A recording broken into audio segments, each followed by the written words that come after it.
This video was really interesting. I really enjoyed it. The three techniques that it focuses on would be an EEG, an fMRI, and a PET scan.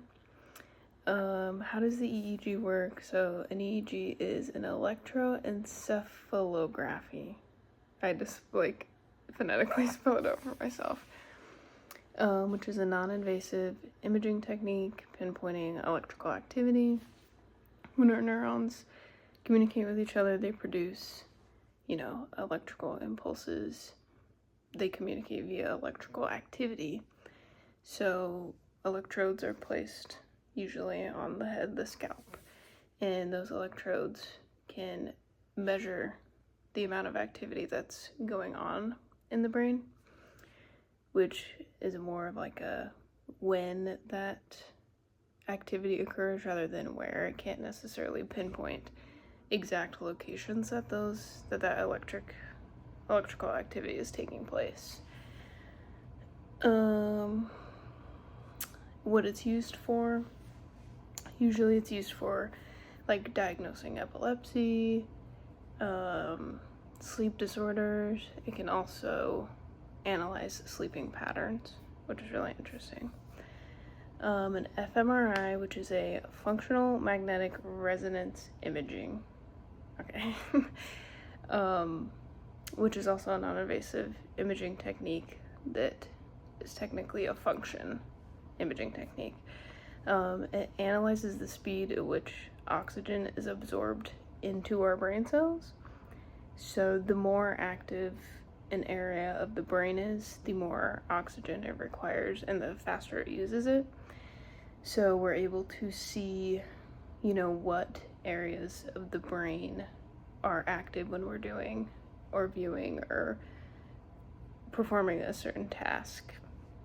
We're able to see on the imaging where our brain is using more oxygen than in other areas. It is slower than an EEG, but it's faster than a PET scan. How does a PET scan work? It's a positron emission tomography, which is also a function non-invasive imaging technique, similar to an fMRI.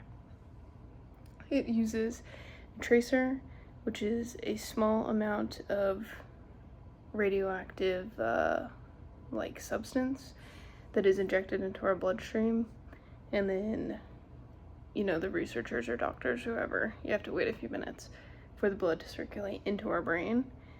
And then, from my understanding, similar to an fMRI, we are able to see where that blood is circulating inside of the brain via the tracer showing up on the imaging. The tracer can be modified to hold on to specific molecules, so we can pinpoint exactly what type of cells we want to look at and maybe where they are in the brain, which it sounds like this would be really useful in psychopharmacology. The video mentioned understanding how drugs affect the brain. This is the slowest method, as I mentioned before, slower than an fMRI. Moving on, how these techniques are measured in the cortex versus the deeper brain regions. An EEG is really, I think, the only one out of these three that cannot enter the deeper brain regions because, the electrical impulses scatter, and as I mentioned previously, it's already hard to pinpoint in the first place.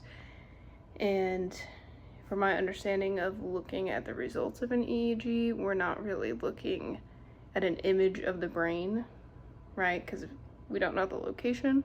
It's kind of just, the little waves on the thing. So that wouldn't really tell us much about the deeper regions.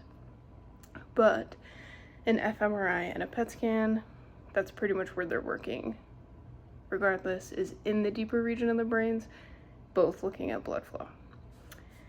The application question about a COVID patient with trouble breathing, if they're not getting enough oxygen, a technique that might give an inaccurate reading of the brain would be an fMRI, because, the sole purpose of an fMRI is to measure and analyze the amount of oxygen inside of a brain region.